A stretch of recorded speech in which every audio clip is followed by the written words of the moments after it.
In the summer of 2018, Star Wars vintage collector Kyle was doing what a lot of us collectors have done, hitting local garage sales in hope of finding some vintage Star Wars goodies.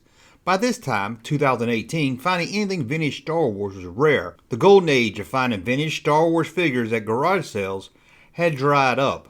Ever since Star Wars returned to the mainstream, everyone believed anything Star Wars related was worth millions of dollars, and they threw it up on eBay rather than sell it at a garage sale. But that doesn't mean to give up, as Kyle would learn when he found a handful of vintage Star Wars figures loose, all from the Power of the Force era. That's a goldmine find for sure, as the 1985 Power of the Force line is the rarest line of figures from the vintage run. One of these figures really caught his eye. It was the Death Star Gunner.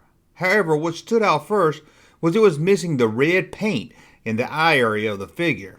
This was over 30 years old, so it could have been just rubbed off with a lot of play. He then quickly noticed the silver on the figure was also gone, so he started to look a little closer, noticing that the arms had almost a rubber-like feel to it, and strangest of all, there was no copyright date on the back of the figure's leg. Doesn't matter how often a kid played with a figure, the date stamp on the back of the leg wouldn't just wear off. Something was odd about the figure for sure, so Kyle bought the figure and headed home. He then quickly started searching online to find exactly what this figure was. Could it have been a bootleg action figure? Anything at this time was still possible, but his searching on the internet found little. So he turned to Facebook, where he posted on the Imperial Commissary Facebook group photos of his figure he found at the garage sale in Michigan. Soon other collectors of the group were trying to solve the mystery also. Some thought the paint was just missing from some hard cleaning.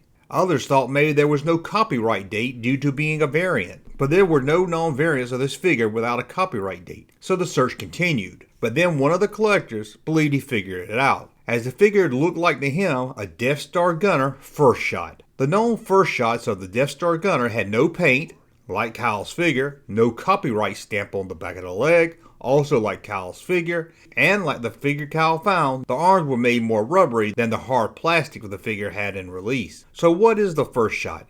Is it the same as a prototype? Well, the short answer is a first shot is the very first plastic figure to come from the steel molds. First shots are mostly identical to the produced figure, unlike a prototype which can be a first concept look at the figure. They are not painted and sometimes different color molds will be used. So one mystery is solved and another mystery began. How in 30 years did this figure go from Kenner in Cincinnati, Ohio, to a garage sale in Michigan to the hand of a fellow collector? Sadly, that mystery will probably never be solved, but it's good to know this figure at least found its way into a collector's hand. So remember that next time you pass a garage sale and think, they don't have anything good. You never know what you will find. Well, that's a look at the first shot Death Star Gunner found at a Michigan garage sale. As always, please thumb up so you like my content, subscribe to the channel, and we'll talk again soon. Hey, Junkman channel popping though. Thank you, sir, for that unsolicited testimony.